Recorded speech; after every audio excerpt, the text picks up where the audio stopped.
One of the most popular questions that we get over here is, once my rookie draft is into round 3, round 4, who should I be drafting? Who are the sleepers in this rookie draft? Who is the next Puka Nacua? Who is the next Tank Dell? We're going to tell you guys some of our favorite sleepers. I doubt they're going to become Puka Nacua, but they might actually hit for you. And we're going to talk about 6 names in this video that are going outside of the first 2 rounds in consensus rookie drafts right now. So you're going to want to stick around all the way to the end. But before we get into it, let's hit the intro.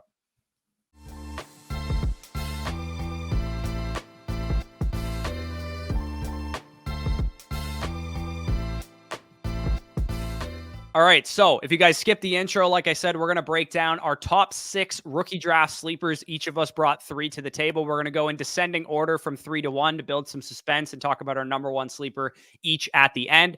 Danny, I'll let you get things kicked off here. Who is your number 3 sleeper? And again, this is to qualify as a sleeper, you have to be going outside of the first 24 picks on Keep Trade Cut on our community rankings on Flock. You have to basically be available in round 3 or later of a rookie draft. And this is the portion of your rookie drafts where it's really the pick your flavor area. Once you're in rounds 3, once you're in rounds 4, it's about picking the guys that you want on your fantasy team. Like, obviously, once you're in the top 24, we talk about value-based drafting, where, like, if you have Keon Coleman as your 5th ranked player and his ADP is number 14, you wouldn't just take him at 5th overall. You would try to trade down, you try to get some value.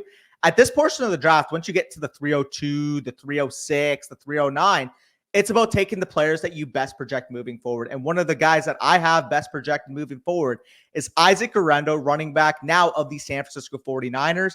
His current superflex rank for me is 36th overall. His ADP now, according to Keep Trade Cut, is as the 39th overall player. And well, let's talk about the player himself first and foremost. Isaac Guerendo, obviously the big winner of the NFL Combine, 4.33 40 at 221 pounds, 9.98 RAS score. He finished with a 100th percentile, 98th percentile, and 84th percentile scores in terms of speed score, burst score, and agility score. And when you plug on the tape, he's not just this workout warrior. He's not just this combine freak. I was really pleased with his ability as this one-cut power zone style runner. And that benefits landing with Kyle Shanahan. Obviously, we know the San Francisco running scheme, that one cut and go type of area where we've seen Raheem Mostert, Matt Breida, Elijah Mitchell really show strides as efficient runners. And I think Isaac Guerendo is next in line. Obviously, the context of the situation, do I expect him to produce right away with Christian McCaffrey there? No. Christian McCaffrey, bell cow running back. I expect him to dominate the touches in that San Francisco backfield. But in terms of the implied upside when it comes to Guerendo, given those physical gifts, given his tape, like I mentioned, he graded as a top 8 running back for me on my film grades in this class. Him landing with Kyle Shanahan, Christian McCaffrey is an older running back. Christian McCaffrey has missed time in these last few years. And if Christian McCaffrey were to miss any time this year, I feel like Isaac Guerendo would have RB2 level appeal in fantasy. And he's really cheap right now. If you can get him at the tail end of your 3rd round in your rookie drafts, Christian McCaffrey were to miss any time this year, I really do feel like right off the bat, you can get an instant return on investment of a 2nd round pick if McCaffrey were to go down. And of course, the implied upside there where if McCaffrey were to miss the year, you have Guerendo potentially getting 18 to 20 touches per game on that high octane offense. Yeah, and there's not a huge difference to me between Isaac Guerendo and like a high leverage handcuff like Zach Charbonnet, where you see Isaac Guerendo, both of us compared him to like Isaiah Pacheco. If Christian McCaffrey, who's old, who has dealt with injuries in the past, misses any time, you have this high upside handcuff. And I feel like a lot of people who draft Isaac Guerendo will be Christian McCaffrey managers. I would assume that they're going to heavily target Isaac Guerendo if you have Christian McCaffrey. But again, when we talk about building out a stable of running backs in Dynasty, especially if you go a little bit lighter at that position, a little bit more fragile at that position, these are like the high upside handcuffs that you want on your team. And again, for a guy that's available in the 4th round of your rookie draft, I've definitely drafted him a couple times so far. He feels like exactly the type of asset that you can use that production if you're a contender, or you can ship off that production if, say, McCaffrey goes down, tears his hamstring or something in week 3 this year, and he's out for like 9 games or something like that. You can move off of Isaac Guerendo, potentially cashing out for a 2nd round pick for a guy that you literally spent a 4th rounder on. And who knows, too, like Christian McCaffrey's old, long term, maybe 3 years from now, Isaac Guerendo's actually the lead back here. He's a high upside guy, needs to learn a little bit, but he's got a lot of good coaching there with Kyle Shanahan, and of course, a great running back to learn from in Christian McCaffrey, who knows the nuances of the position, can teach him how to catch the football better. It's very clear that Elijah Mitchell and Jordan Mason aren't really the types of handcuffs to Christian McCaffrey that Kyle Shanahan wants. Otherwise, he wouldn't have spent a 4th rounder on one of the best running back athletes the Combine has ever seen. Yeah, no, I think you pretty much hit the nail on the head there as well. I mean, we saw Isaiah Pacheco's rise with the Kansas City Chiefs. It's funny, of course, San Francisco losing the Chiefs in the Super Bowl, seeing how well Pacheco played in that game. Maybe that factors into the decision in the NFL draft to get this athletic freak of nature from Louisville. So really a big fan of Isaac Guerendo. Late round 3, early round 4, you stocked up some of those picks and trades, especially if, you're a house money type of team, or if you're a contending team needing some upside on your bench. I feel like he's the perfect fit for you. Yeah, absolutely. So I'll get into my number 3 sleeper here, and that's Kimani Vidal, running back now of the Los Angeles Chargers, was a 6th round pick in the NFL draft. I wrote down in his fantasy outlook the first time I watched him that he was going to be a huge sleeper because he's a small school running back. Obviously, he was never going to get drafted in like the 2nd or the 3rd round of the NFL draft, but he's a fun proposition, man, because it's not often that an NFL team can draft a guy super, super late that has all of the skills and all of the tools to eventually become their lead back, their 3-down guy. And to be honest, Kimani Vidal reminded me a lot of like, you could put Khalil Herbert as your comp. I think he's kind of like a worse version of DeAndre Swift. Another guy that I would throw out there that he reminded me of a little bit is James Robinson, who coming out of college, he went undrafted, but he had a very complete profile in terms of a guy that was asked to do everything for their offense in college.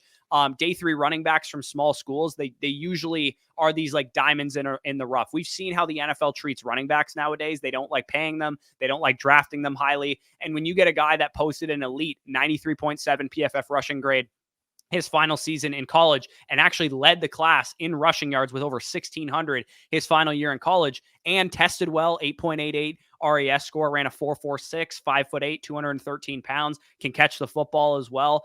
22 targets in all 4 years of his college career, even as a freshman. So we're looking at a guy that, like, if he went to Ohio State, would be a highly decorated prospect.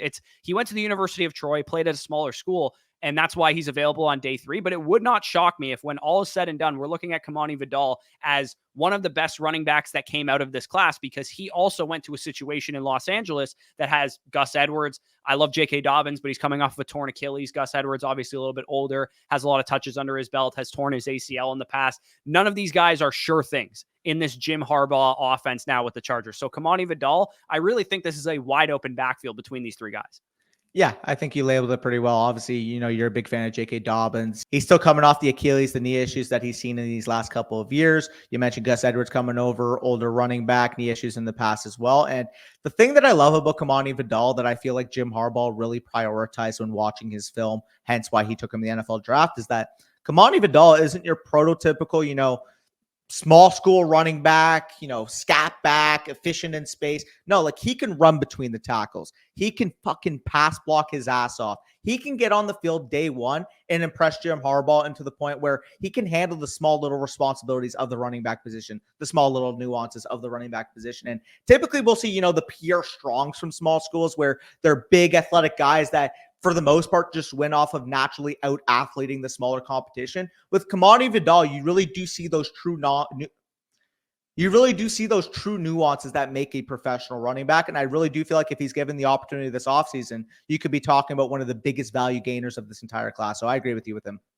Yeah, I mean, this is a dude that you have to take in the late 3rd round. If you're a competitive team, maybe he cracks your lineup on some weeks. Maybe he's just a guy like Guerendo that hits your lineup eventually and you can sell off for production if you're a rebuilder. He's the type of guy that I want to be drafting in the late 3rd round, early 4th round. Guys that can gain value where I can cash out for future rookie picks that are better, or I can use that production if I'm a contending team. So number 2 on your sleepers list here, who do you got? Yeah, and my second sleeper is actually Ray Davis, now of the Buffalo Bills. Coming in, obviously older prospect, 24 and a half years old, but he fits the power element they wanted to this offense.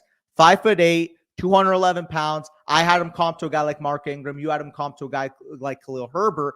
And we saw too many times last year when the Bills got inside the 10, inside the 5-yard line, they were heavily reliant upon Josh Allen scoring those rushing touchdowns. Now enters Ray Davis, a big power runner between the tackles, a guy that can contribute on the goal line, 11.6% missed tackles force percentage this past year. He's like the thunder they needed to James Cook's lightning. We know James Cook can operate in space. We know James Cook's a very good receiving back. Ray Davis is the power element they wanted in this offense. You lose Stephon Diggs, you lose Gabe Davis, you bring in Keon Coleman. It's clear as day to me that what Joe Brady wants to run in this offense is a very balanced approach. And we saw it down the stretch last year. Hyper efficient passing game, lean on your run game. And we saw that element on display following Ken Dorsey's firing after that loss of the Denver Broncos, that down the stretch, James Cook was getting 20, 22, 24 touches per game. When the Bills drafted James Cook, I don't think they even envisioned that type of workload, hence why they bring in Ray Davis. I think moving forward, this could potentially be a, 16 to 18 touch for Cook, 10 to 12 touch per game Ray Davis role. And if you're getting that type of value on this type of offense at the end of the third round, early fourth round of your rookie drafts, it almost feels like a guaranteed return on investment. Yeah, and of course you have the implicit upside that if James Cook misses any time, then Ray Davis probably commands the whole workload because he also had a 10.7% target share at Kentucky, which ranked third in this class. So he can contribute on passing downs. I mean, Buffalo's been trying to fill this role for like years. They signed Damian Harris last year. They signed Leonard Fournette last year. They signed Latavius Murray last year. Like, they've been trying to get a power back on this offense for a long time. And I think Ray Davis is, because he's an older prospect and he has a lot of experience in college, should be ready to walk right in and have a sizable role even his rookie season. So yeah, I think Ray Davis, the one guy that I think he kind of reminds me of, like, career trajectory wise, probably not a long lasting bona fide RB2, RB1 in Dynasty, but what if he had like a career trajectory like Jordan Howard, where early in his rookie contract for Chicago, he was a 1,000-yard back a couple times and was able to punch in some touchdowns. I could see Ray Davis giving you that kind of return on investment as like a late third round pick that you don't really invest too much in, right? You probably drafted a bunch of rookies already. And Ray Davis, similar to all these running backs we've talked about so far, and the majority of this video is actually running backs, you just take shots on these guys, hope that they work into a big workload at some point in time, and you and I work the market like nobody's business. So if Ray Davis randomly, like James Cook misses 4 games or something, and Ray Davis is like a workhorse RB1 for the Buffalo Bills, like, you might legit be able to cash out for like early second round picks. Yeah, 100%. And we've seen this time and time again, that if a rookie running back, even despite being viewed as less coming out of the NFL draft, if they get touches year one, and if they show some type of promise, unless he's, out there averaging 3.2 yards per carry, and people are quick to realize, hey, maybe he's not a long-standing running back in the NFL. If he goes out there on 10 to 12 touches per game for a 3 or 4 week sample size, like you said, and he's averaging, 4.1 yards per carry, scoring a couple rushing touchdowns, you should be able to get a 2025-2 for that. And the fact that you're able to potentially get a 2025-2 for a player you're taking at that round 3-4 turn this year, I mean, it's just so clear as day that the upside is there and the downside really isn't prevalent here.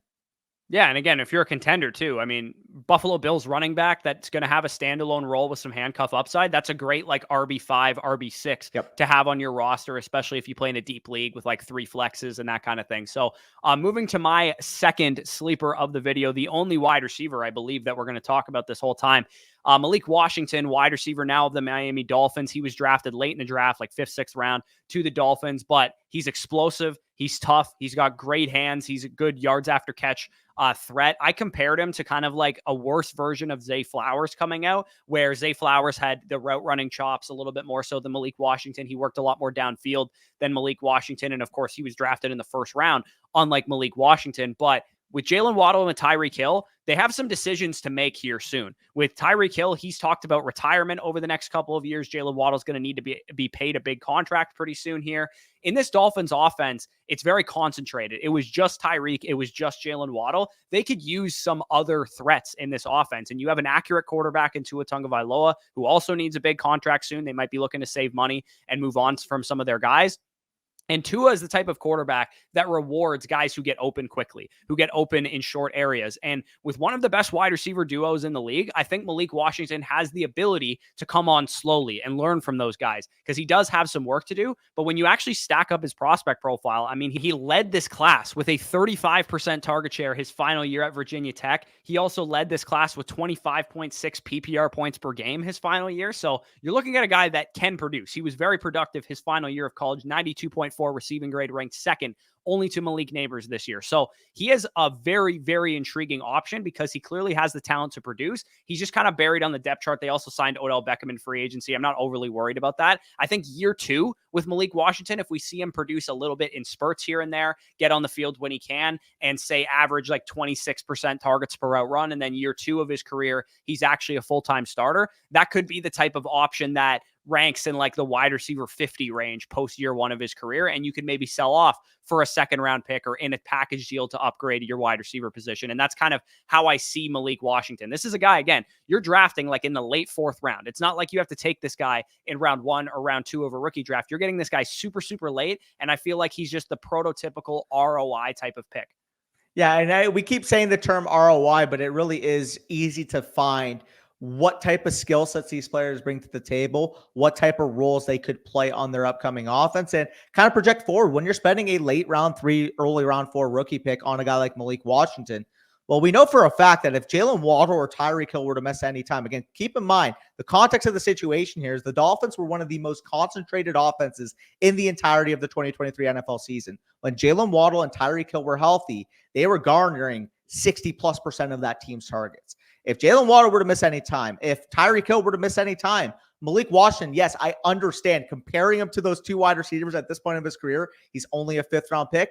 I get it. That does seem lofty, but given the skill set he brings to the table, your comp to him, of course, was a Zay Flowers light. My comp to him was a guy like Curtis Samuel, where they needed another offensive playmaker to be able to power through the absence of one of their top receivers. And Malik Washington, given that speed, given that yards after catch ability, given his ability on crossers down the field, fits this Miami offense to a T. And you actually mentioned this on your recent video of the 7 mistakes to let your buffoon league mates draft video, but scheme and fit in that scheme really matter. And we talk about it with guys like Jaylen Wright fitting this Miami scheme. I just talked about it with Isaac Guerendo fitting the San Francisco 49ers scheme.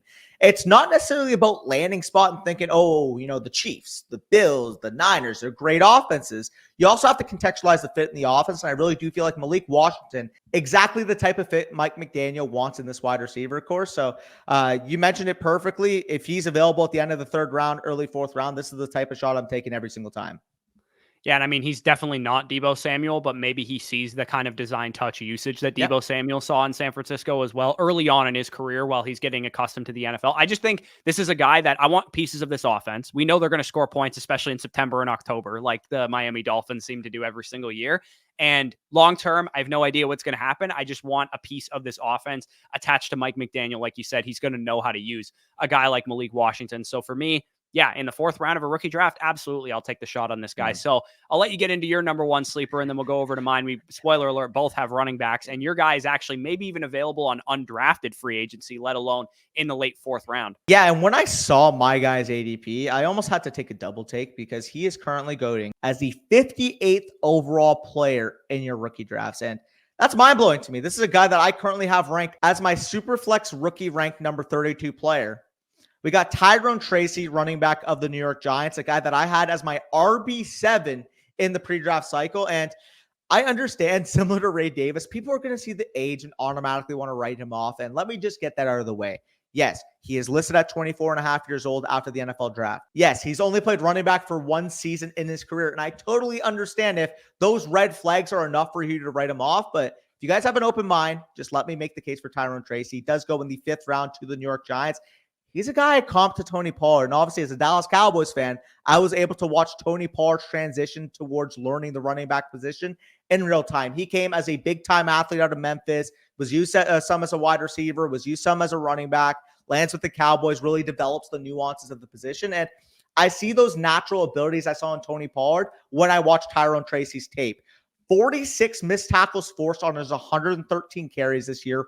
4.44 yards after contact per attempt, which ranked 1st in this running back class. And the most fun stat of them all, 71% of his rushing production this year came after contact. The Purdue offensive line was not creating space for him. Tyrone Tracy this year for that Purdue offense had to create the majority of his production. And you see it, for example, in that the game against Michigan this year, 2023 Purdue versus Michigan.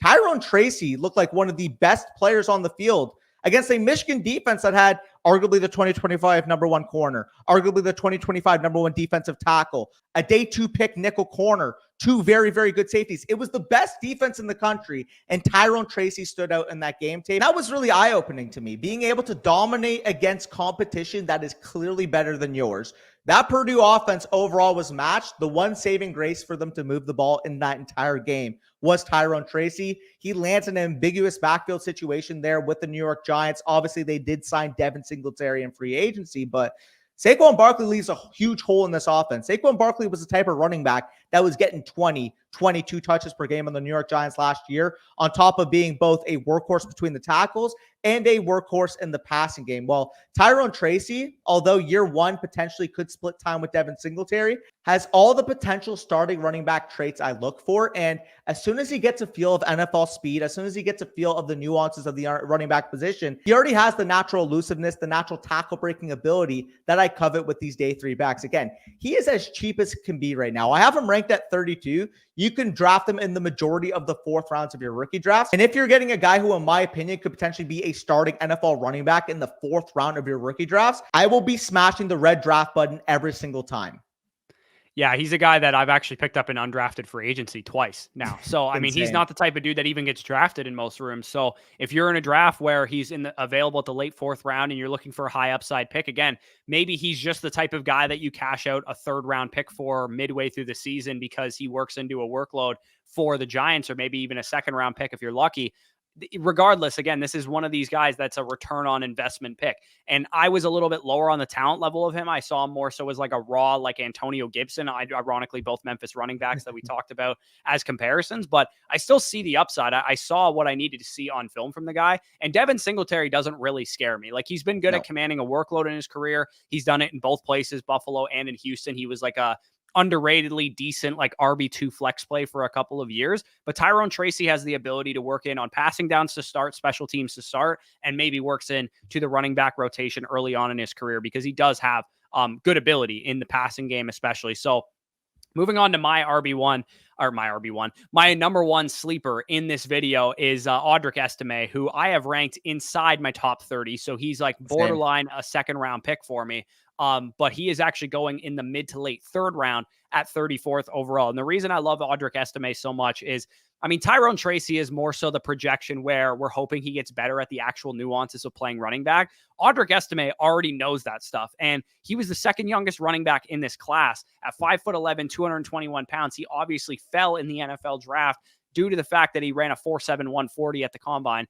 But he has power. He was efficient down to down at Notre Dame. He was elusive as hell. He had refined rushing instincts, had a 94.0 PFF rushing grade this year. Again, at 20 years old as a first-year starter, a lot of meat left on the bone for Audric Estime to become a great running back in the NFL. And he goes to a situation where I love Javonte Williams, but he's dealt with his fair share of injuries. He hasn't been the best when he's been on the field the past couple of years, especially last year coming off of the ACL tear. He wasn't his old self, tackle breaking self, elusiveness self. So with Audric Estime, if he can work into this backfield because Javonte's not getting the job done, I would not see that as an outside possibility. I think Audric Estime could actually be better as an in-between the tackles runner than Javonte Williams is due to all the injuries that he suffered. My comp for him was like David Montgomery, and I could see like a David Montgomery certifiably underrated his entire career type of career trajectory for Audric Estime. I could see us looking at him as like the next Dameon Pierce, the next Tyler Algier, this like late day 3 running back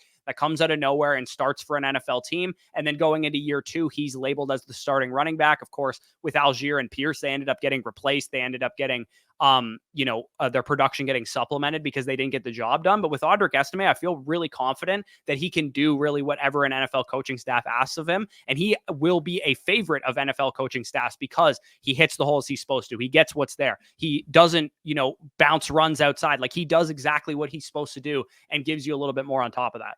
Yeah, I think you outlined that perfectly. And specifically for an old school type of coach like Sean Payton, he's going to matter those little intricacies, those little nuances of the running back position. And I understand for those of you that are still really high on Javonte Williams, heck, we were probably one of the original high on Javonte Williams people, but his nuances as a runner really haven't translated, in my opinion, to the next level. And I get it. I understand fully that the knee injury is partially due to blame here. But when I see this Audric Estime acquisition, I feel like Sean Payton recognized, hey, Audric Estime is the professional runner that I want between the tackles. And it's kind of funny because obviously you think of Javonte Williams, you think, okay, he's about 215, 220 pounds, power back, makes people miss, breaks tackles. But to be honest, throughout his NFL career, he's been much better as a receiving back. 4 or 5 targets per game, working out of the backfield. We saw it 2 years ago prior to him blowing his knee out. We saw it last year in his return that he's a capable receiving back. even if the full between the tackles ability hasn't fully translated at the next level just yet.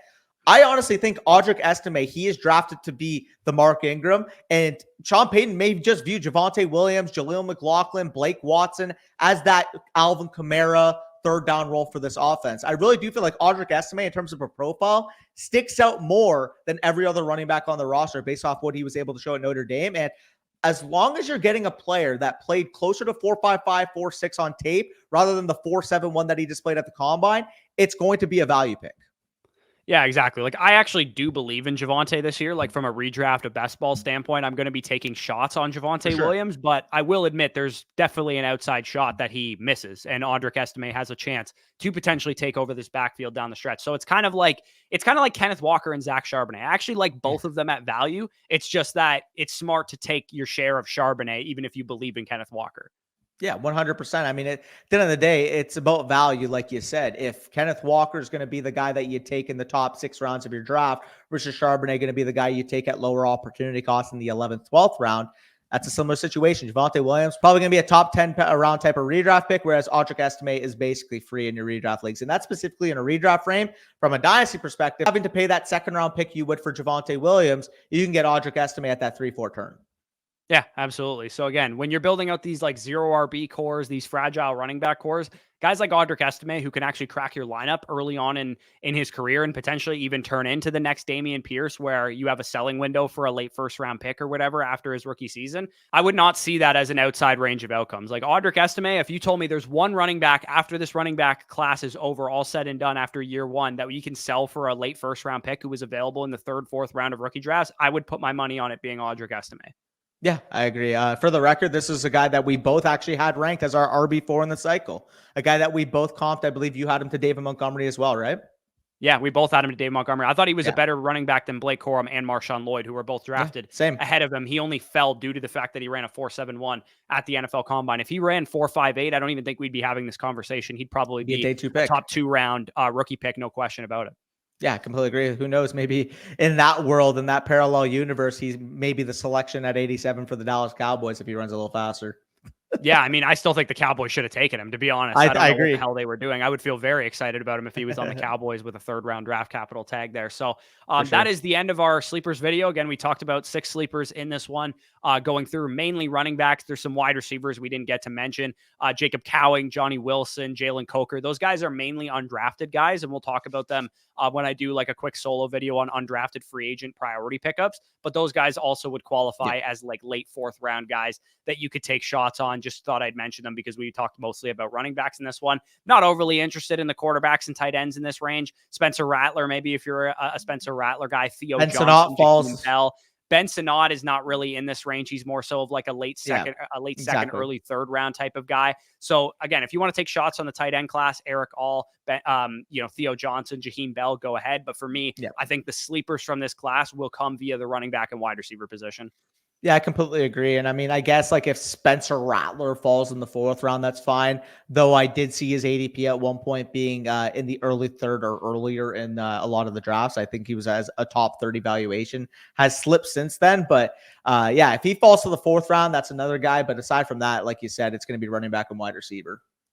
Yeah, for sure. So again, if you guys enjoyed this video, leave a like down below, subscribe to the channel if this is the first time you're checking us out. Check out our site, flockfantasy.com, and use the promo code FSE when you sign up for 30% off, plus a 7-day free trial. We are going to be opening a new Dynasty Listener League in the next week or two, probably around the 20th of May or so is when we're going to actually draw names for that. So if you want a chance to be in that Listener League with us, it's going to be about $100 buy-in. We're going to buy in 2 years up front just to give you guys an idea. And if you want to be in that league, you could check out the Google form, which is linked down below in the description. And to get into that league, you'll actually have to be a member of flockfantasy.com using promo code FSE. But we will do a drawing for people to actually join that league with us. So just another reason you should sign up over on the site, in addition to Dynasty trade value charts, Dynasty rankings, rookie rankings, our draft guide, all that good stuff is available there. But just another reason that you might want to take the plunge and sign up over there if you want a chance to be in a league with both of us. We will, like I said, draw names for that in about 2 weeks from now. So with that being said, peace out, and we'll talk to you soon.